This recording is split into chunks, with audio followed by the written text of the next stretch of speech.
A negligence claim is filed against the city of El Cajon in last month's deadly police shooting. I'm Andrew Bowen at the El Cajon Police Department. We're looking today at calls for greater transparency and accountability for the police here, calls that were rejected by the city council just weeks before the fatal shooting of Alfred Alongo. Also tonight, more worries about ballot bleed-through problems in San Diego, this time involving two state measures. You know what I've never seen? A convadium. It's not a real thing. And things that aren't real aren't worth over $1 billion. In San Diego's own Tony Hawk gets political about the stadium proposals on the ballot. KPBS Evening Edition starts right now.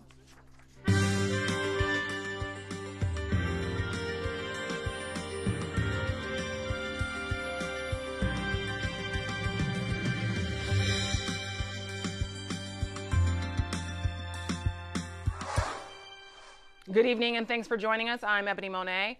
A negligence claim has been filed against the city of El Cajon by the sister of a man shot and killed by a police officer there last month. Lucy Alongo says she called 911 to get help for her brother Alfred because she thought he was having a mental breakdown. The claim says Officer Richard Gonzalez knew it was a mental health call but drew his gun and cornered Alongo. The document also says Gonzalez had a cowboy attitude. The claim goes on to say El Cajon PD knew Gonzalez had a substance abuse and emotional problem based on previous court cases, and it says the department did not train or supervise him adequately enough. The claim seeks more than $10,000 in damages. The El Cajon Police Department has eyes in the sky over the site where Alongo was shot. There's a mobile command post parked there now. The unit has a second story with a camera to monitor activity on the ground. After weeks of protests, police say business owners are trying to get back to normal. That means no more makeshift memorial at the site or parking lot gatherings. Monday, 8 people were arrested there after police say they refused to leave. El Cajon PD says they're not sure just how long they'll have that mobile command post in the area. Many of the protesters have been calling for more police accountability. But KPBS Metro reporter Andrew Bowen says the El Cajon City Council recently considered that idea and said no. He's now live outside the El Cajon Police Department with more. Andrew? Ebony, back in May, a county grand jury recommended the city of El Cajon establish a public review process for complaints against police officers. It said without one, it risked losing the trust of the public. The El Cajon City Council rejected that idea, saying there are so few complaints against police officers that such a public review board would essentially have nothing to do. 7 weeks later, an El Cajon police officer shot and killed Alfred Alongo. I spoke with a longtime El Cajon activist, Estela de los Rios, who says the protests that have followed are proof that many residents here have already lost trust in the police. I think now more than ever, it's evident that there needs to be a relationship built with the community and police. Being transparent and honest with the community is the best policy, and until we can get to that juncture, I don't know if it's going to be resolved. El Cajon Mayor Bill Wells and his 4 city council colleagues did not respond to a request for comment, but the night of the shooting on September 27th, the police chief spoke at a news conference on whether the city needs a citizens review board. Here's what he said. We have protocols. We follow state laws when it comes to use of force and reporting. You're all aware of the new use of force reporting requirements that are out that we are following.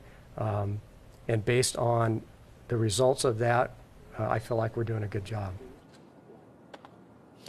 Ebony, the election in November could also be entering the equation here. 2 city council members who oppose a citizens review board are up for re-election, and some of their challengers are saying the El Cajon Police Department does need more public oversight to rebuild trust in the community. Reporting from El Cajon Police Headquarters, Andrew Bowen, KPBS News.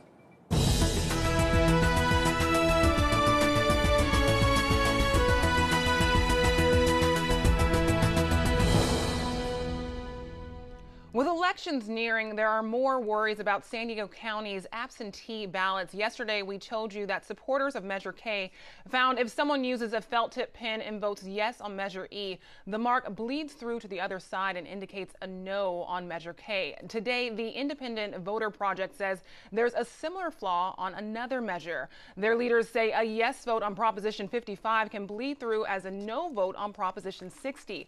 Yesterday, County Registrar Michael Vu told KPBS there's no bleed-through issue if voters use a ballpoint pen.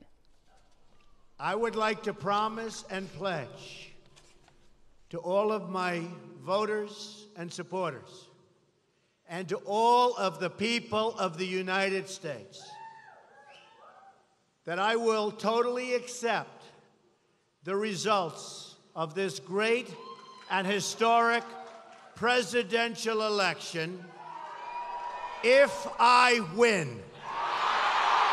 Republican presidential candidate Donald Trump won't back down. At last night's debate, Trump refused to give a clear answer when asked if he would accept the results of the election. But today he says he may challenge the results if he doesn't win.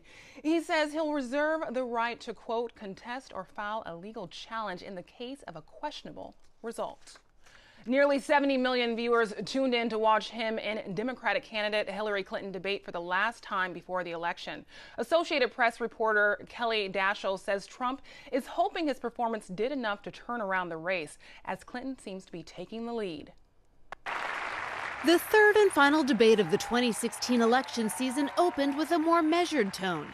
Hillary Clinton and Donald Trump discussing substantive policy differences on issues from gun rights to abortion to immigration. But it didn't take long for the gloves to come off in Vegas, Trump refusing to say whether he'll accept the results of the election, following days of ramped-up talk that it could be rigged. Do you make the same commitment that you will absolutely accept the result of this election? I will look at it at the time. I'm not looking at anything now. I'll look at it at the time. What I've seen is so bad. First of all, the media is so dishonest and so corrupt, and the pile-on is so amazing. I will tell you at the time. I'll keep you in suspense. Well, okay? Chris, let me respond to that, because that's horrifying. You know, every time Donald thinks things are not going in his direction, he claims whatever it is rigged against him. He lost the Iowa caucus. He lost the Wisconsin primary. He said the Republican primary was rigged against him. There was even a time when he didn't get an Emmy for his TV program 3 years in a row, and he started tweeting that the Emmys were rigged against him. Should have gotten it. This is a mindset. This is how Donald thinks. That exchange came moments after Trump was questioned about and flatly denied a string of sexual assault allegations. Well, first of all, those stories have been largely debunked. Those stories are all totally false. I have to say that. And I didn't even apologize to my wife, who's sitting right here, because I didn't do anything. You know, Donald thinks belittling women makes him bigger. He goes after their dignity, their self-worth, and I don't think there is a woman anywhere who doesn't know what that feels like. Nobody has more respect for women than I do. Nobody. She mentions this, which is all fiction, all fictionalized, probably or possibly started by her and her very sleazy campaign. But I will tell you, what isn't fictionalized are her emails, where she destroyed 33,000 emails criminally. The candidates also sparred over foreign policy, Clinton accusing Trump of being a puppet of Russian President Vladimir Putin. Putin, from everything I see, has no respect for this person. Well, that's because he'd rather have a puppet as president of the United States. No puppet. And it's pretty clear. You're the puppet. It's pretty clear you won't admit that the Russians have engaged in cyber attacks against the United States of America, that you encouraged espionage against our people, that you are willing to spout the Putin line because he has a very clear favorite in this race. She doesn't like Putin because Putin has outsmarted her at every step of the way. Trump repeatedly sought to paint Clinton as an ineffective career politician with few major achievements. And you do have experience. I'd say the one thing you have over me is experience, but it's bad experience because what you've done has turned out badly. If you become president, this country is going to be in some mess, believe me. He raised the 30 years of experience. So let me just talk briefly about that. In the 1980s, I was working to reform the schools in Arkansas. He was borrowing $14 million from his father to start his businesses. And on the day when I was in the Situation Room monitoring the raid that brought Osama bin Laden to justice, he was hosting the Celebrity Apprentice. Wrong. Throughout the debate, the disdain that the candidates have for one another was palpable. What we want to do is to replenish the Such Social a nasty Security woman. Trust Fund. All right, please let Mr. Trump speak. He's unfit, Go ahead. and he proves it every time You he are talks. the one that's unfit. With less than 3 weeks to go before Election Day, Trump is hoping this third and final debate did enough to recapture some of his eroding Republican support in must-win states, so that he can turn around a race that appears to be slipping from his grasp. Kelly Daschle, Associated Press. A new poll puts Hillary Clinton ahead of Donald Trump in California. The Institute for Social Research conducted the poll. It shows Clinton leading by 30 percentage points in the state. The poll also says Kamala Harris will easily beat challenger Loretta Sanchez for the U.S. Senate, and it predicts easy victories for 14 of the 17 statewide propositions. The only exception to that is repeal of the death penalty. No leads on that. So we're not likely to repeal the death penalty. But when it comes to pretty much all the rest of them, with maybe a couple of exceptions that might not, quite make 50%, they're going to pass. Experts say one proposition that could still go either way is the ban on plastic bags. There are some new commercials and a new video out opposing the stadium measures on the San Diego ballot. One of them features a San Diegan better known for skateboarding than for politicking. KPBS reporter Eric Anderson explains. The San Diego County Taxpayers Association is launching a media campaign to defeat measures C and D. Both of the City of San Diego ballot measures call for major increases in the city's tourist tax, and they change how tourism marketing is funded. Association President Haney Hong says the web and radio ads are aimed at helping voters make informed decisions. Voters do not have the time to research all of these ballot measures, and there's a ton of them on the ballot this year. They trust the Taxpayers Association to do that careful analysis for them, and we've been doing this for over 70 years. The radio ads will start running on the air next week. Meanwhile, Measure C opponents got a boost from Tony Hawk. The San Diego skateboarder filmed a satirical spot for HBO. It aired as part of the Bill Simmons Show Any Given Wednesday. You know what I've never seen? A convadium. It's not a real thing. And things that aren't real aren't worth over $1 billion. Simmons characterized the effort to build a stadium as an idea from a spoiled rich guy trying to take advantage of San Diegans. Eric Anderson, KPBS News. New data shows that the election is not only jam-packed with initiatives, but also big bucks. Donors have poured a record $458 million into 17 propositions on the ballot. No other state has come close to that amount. The biggest donors were pharmaceutical companies opposing Prop 61, the one that would cap what the state pays for prescription drugs. Next, tobacco companies against Prop 56 to raise the cigarette tax by $2 a pack, and the California Hospital Association opposing 3 measures that would affect funding for Medi-Cal. The Hospital Association is a sponsor of another measure. Proposition 52 aims to raise funds for Medi-Cal from private hospital fees. KCET's Val Zavala tells us the supporters and opponents of this prop. Prop 52 in a minute. Funds for health care. Here's the story. The federal government gives states money to help provide medical care to the poor, but it's matching money. States have to come up with their share. So hospitals agreed to pay fees so California could get more federal funds. And we do. A big fat $3 billion a year. But then the state legislature diverted some of those fees into the general fund. That pissed off the hospitals who said, that money's supposed to go to Medi-Cal to help the uninsured. So hospitals launched Prop 52. It says hospital fees cannot be diverted unless voters approve it first. They say this will assure that the needy get medical care. It would also make the program permanent. Right now it has to be renewed. The main opponent to Prop 52 is a major public employees union. They say Prop 52 has no accountability, that the money could go to millionaire hospital CEOs instead of low-income women, children, and seniors unless there's oversight by the legislature. So to sum up, a yes vote means hospital fees become permanent and any reallocation would need voter approval first. A no vote means things stay the same. You can get a look at all of the issues on your ballot with the KPBS Voter Guide. It's an interactive website. Just put in your address and you'll see what's on your ballot with links to our coverage of the issues. You can find it at kpbs.org/voterguide.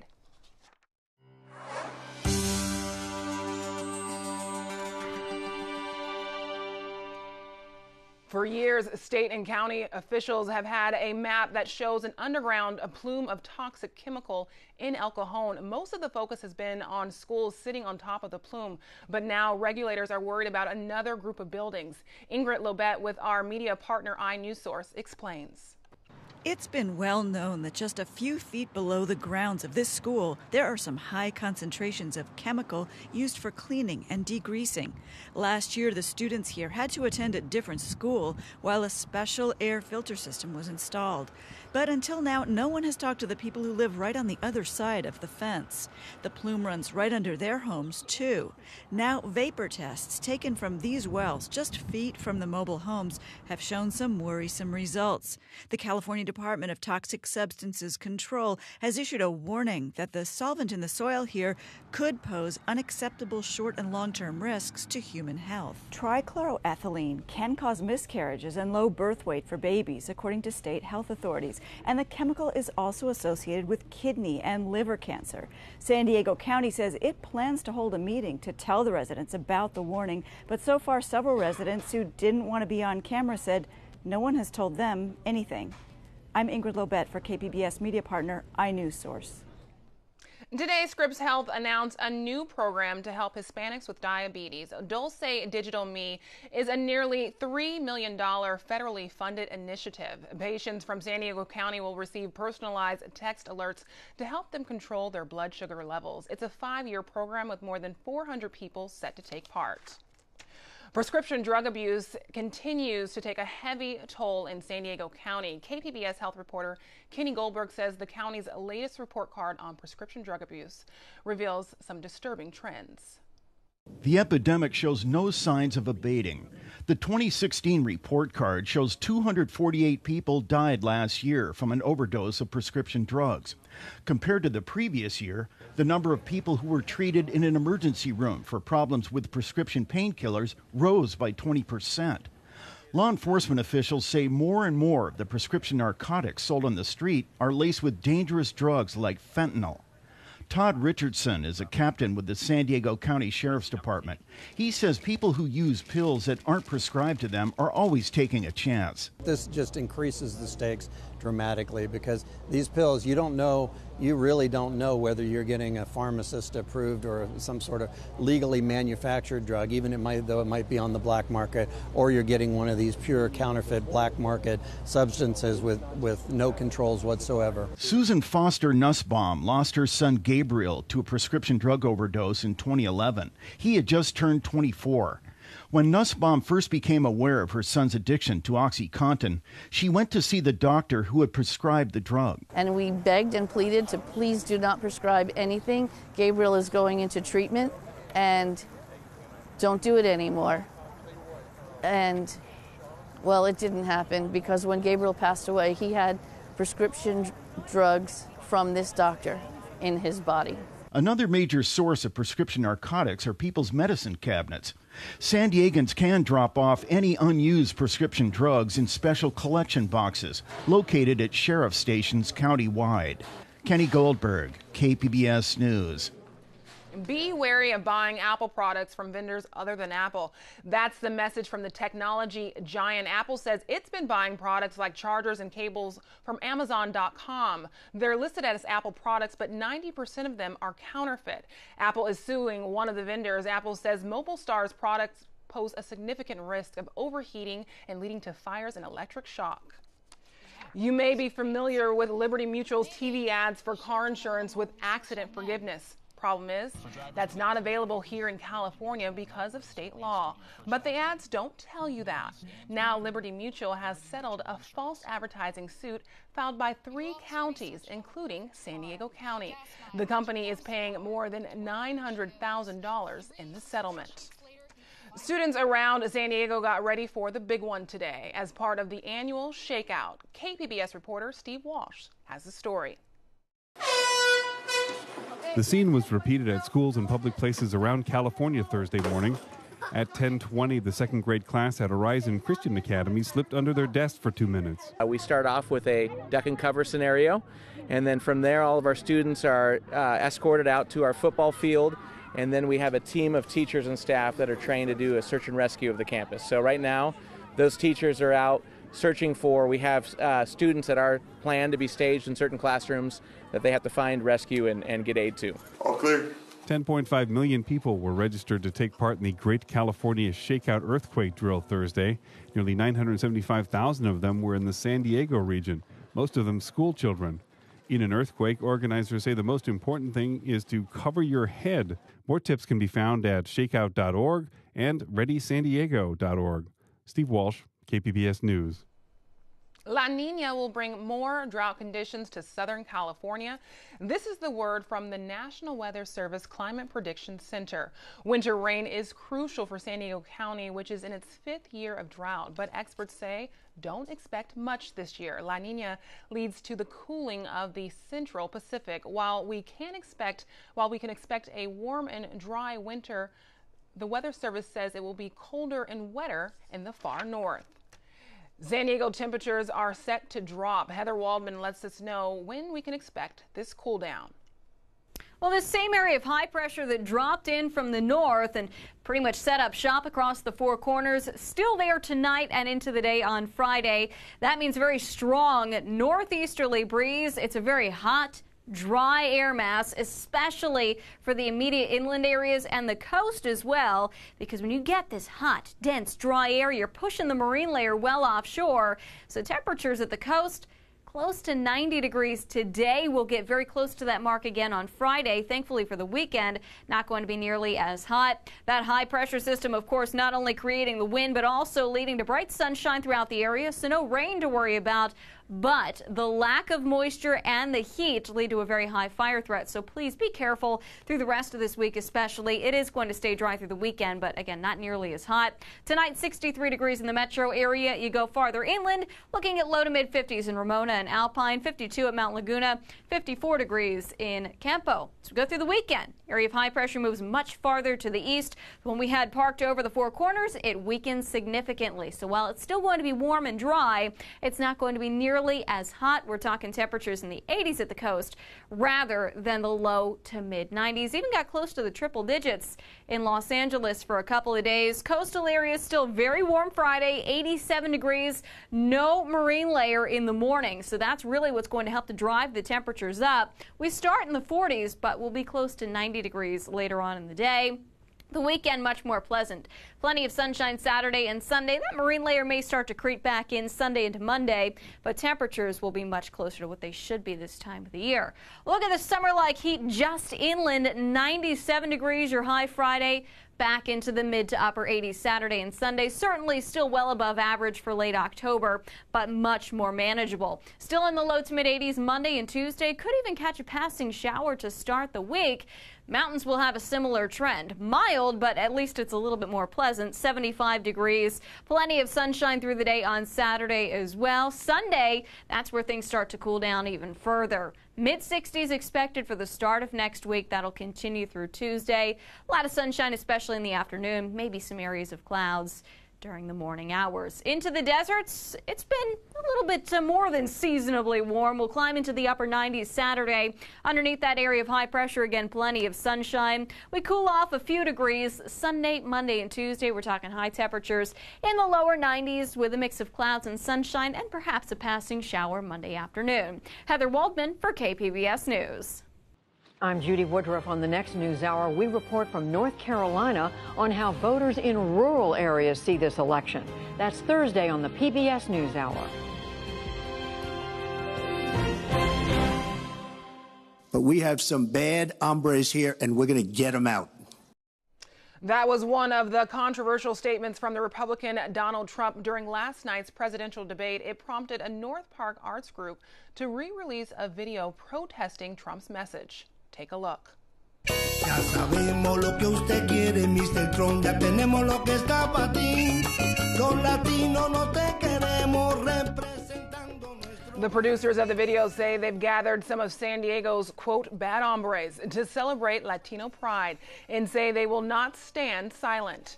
Here's a look at what we're working on for tomorrow in the KPBS newsroom. On Morning Edition, San Diego's mayor wants to improve communication with homeless agencies. We find out how he plans to do that. And on Midday Edition at noon, a deeper dive into the push for El Cajon to have a police review board. You can find tonight's stories on our website, kpbs.org/evening edition. You can follow us on Twitter or like us on Facebook. Thank you. Have a great night.